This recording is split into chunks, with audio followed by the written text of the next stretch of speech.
बहुत पुराने समय की बात है। पांडवों में भीमसेन सबसे बड़े भोजन प्रेमी थे। वे एक दिन भी भूखे नहीं रह सकते थे। उनके पेट में वृक्क नामक अग्नि थी जो हमेशा जलती रहती थी, इसलिए उन्हें बार बार भूख लगती थी। वो भीम की चिंता। जब भीम ने देखा कि उनकी माता कुंती, पत्नी द्रौपदी और भाई युधिष्ठिर, अर्जुन, नकुल, सहदेव सभी हर महीने एकादशी का व्रत रखते हैं और फलाहार भी नहीं करते, तो उनके मन में बड़ा दुख हुआ। भीम ने कहा, माते, मैं व्रत रखना चाहता हूं, भगवान विष्णु की भक्ति करना चाहता हूं, पर मेरे पेट की अग्नि इतनी तीव्र है कि मैं एक दिन भी बिना खाए नहीं रह सकता। मुझे क्या करना चाहिए? अब महर्षि व्यास की सलाह, तब महर्षि वेद व्यास जी वहां पधारे। भीम ने उनके चरण पकड़ लिए और अपनी समस्या बताई। महर्षि व्यास बोले, हे भीम, तुम वर्ष भर की सभी एकादशियां ना कर सको तो कोई बात नहीं, बस येष्ट शुक्ल एकादशी का निर्जला व्रत करो।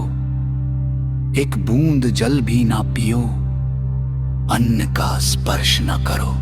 इस एक व्रत का पन वर्ष भर की सभी तो भी शोभे एकादशियों के बराबर होता है। भीम ने किया वृत्ति में गुरु की आज्ञा मानी, और ज्येष्ठ की उस भीषण गर्मी में बिना जल के बिना अन्न के पूरा दिन और रात भगवान विष्णु का नाम जपते हुए वृत्तिया।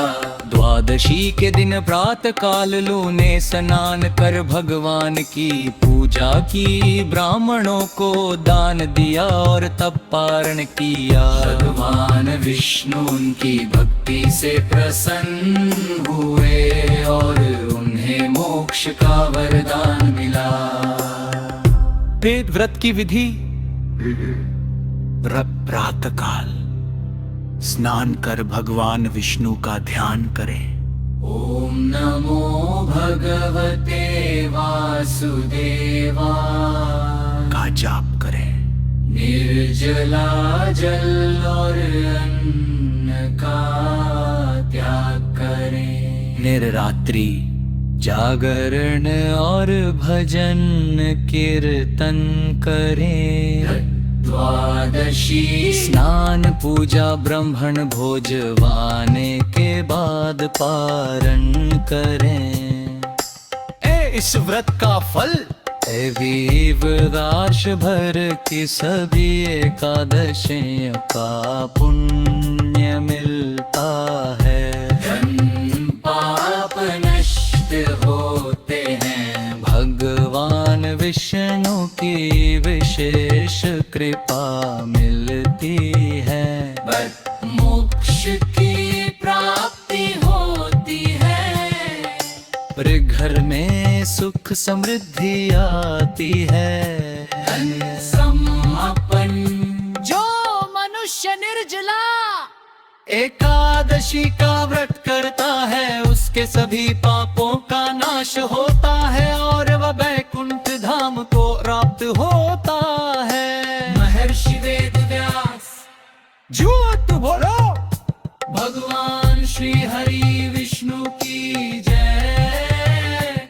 भगवान श्री हरि विष्णु की जय। भगवान श्री हरि